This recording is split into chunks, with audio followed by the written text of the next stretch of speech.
The truth about Viking berserkers, were they high, cursed, or something else? They didn't wear armor. They didn't feel pain. They didn't even flinch at the sight of death. According to the legends, they became death. The Viking berserkers weren't your typical warriors. They were a nightmare wrapped in human skin, frothing at the mouth, fighting their own shields, immune to pain, and feared even by their own people. But who were these men? Did they really exist, or are they just a terrifying myth blown out of proportion? Were they drug-fueled madmen, religious fanatics, or tactical shock troops with a flair for the dramatic? The truth is wilder than you think. Let's break it all down. The word berserker comes from Old Norse, berserker. Scholars still debate its meaning. Some say it means bear shirt, as in warriors who wore bear pelts into battle. Others argue it means bear shirt, suggesting they fought without armor at all. Either way, these warriors show up early in Norse poetry. One of the oldest references is in a skaldic poem praising King Harald Fairhair, Norway's first king, describing berserkers who fought in his ranks. But it's in the Icelandic sagas, compiled centuries later by writers like Snorri Sturluson, where berserkers really come to life. They're described as howling like animals, gnawing on iron, and entering a trance known as berserker gang. In this state, they couldn't be reasoned with. They didn't distinguish between friend or foe. They were rage incarnate. But legends are one thing. What about evidence? Now here's where things get tricky. There are no skeletons labeled certified berserker, and no grave filled with shield bite marks, at least not yet. But archaeologists have found tantalizing clues. Take the Torslanda plates, for example.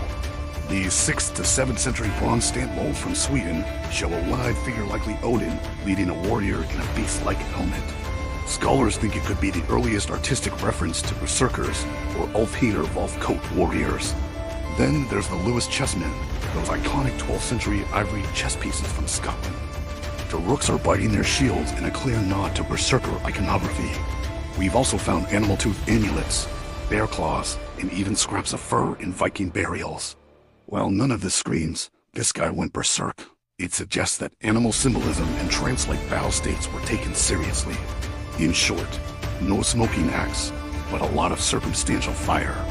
So what actually caused berserker gang? Was it spiritual, psychological, or pharmacological? One old theory is the mushroom hypothesis, specifically the red and white Amanita muscarium mushroom.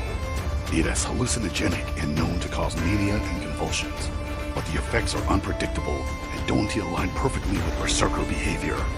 Then came a newer contender, henbane. In 2019, researchers proposed that this plant, Hyoscyamus niger, was a more likely drug.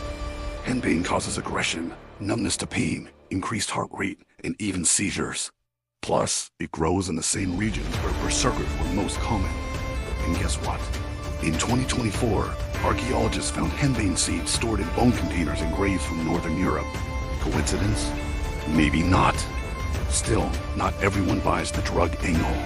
Some experts believe berserker gang was triggered by ritual, fasting, isolation, rhythmic drumming, deep breathing, all capable of inducing an altered state without chemicals. Think of it like war yoga mixed with full-blown fury. Whether chemical or spiritual, it's clear berserkers weren't just brave, they were transformed. Berserkers weren't just wild men foaming at the mouth. Some were part of elite military units. King Harald Fairhair reportedly used them as personal bodyguards. The Ulfhedr, their wolf-skin cousins, were often mentioned as fighting alongside Odin himself in myth. Their training was likely intense. Accounts suggest they underwent extreme initiation rites, fasting, isolation in the woods, possibly even blood rituals. In this brutal culture, to become a berserker was to leave behind your humanity. Some modern researchers compare berserkers to other warrior trance traditions, Zulu Inlamu war dances, the Mori Haka, or even Spartan pre-battle chants. These aren't just performances, they're ways of flipping a psychological switch, a way of becoming more than human or perhaps less. But this power came at a cost. By the 11th century, berserkers were no longer heroic figures, they were a problem. In 1015, Jarl Eirikur of Norway officially outlawed them. Icelandic law codes, like Gragas, classified berserker gang as a crime punishable by exile or worse. As Christianity spread through Scandinavia, the old gods and old ways were pushed out. Warriors who once claimed Odin's blessing now found themselves branded heretics, criminals, or lunatics. And as warfare evolved from chaotic raves to organized armies, there was less room for lone raiders who couldn't be controlled. By the 12th century, berserkers had mostly vanished from real life and entered legend. But berserkers didn't disappear, they just moved into movies, into video games, into modern imagination. Look at popular titles like Valheim or Assassin's Creed. Valhalla, the berserker archetype is front and center. Their animalistic rage fits perfectly into modern power fantasies. Even the term going berserk is still used today. But here's where things get complicated.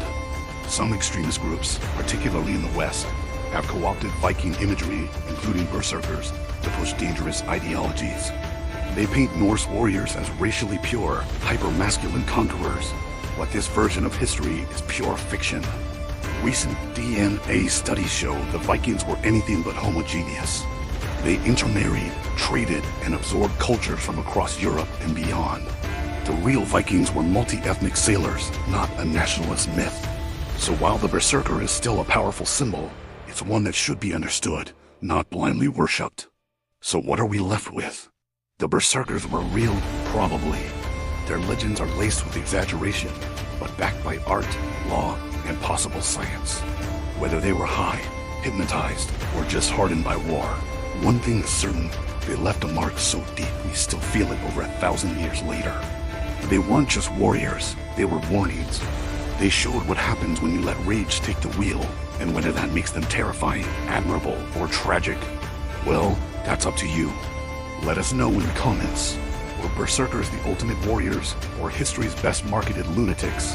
And remember, history doesn't just repeat itself. It roars back, fangs out.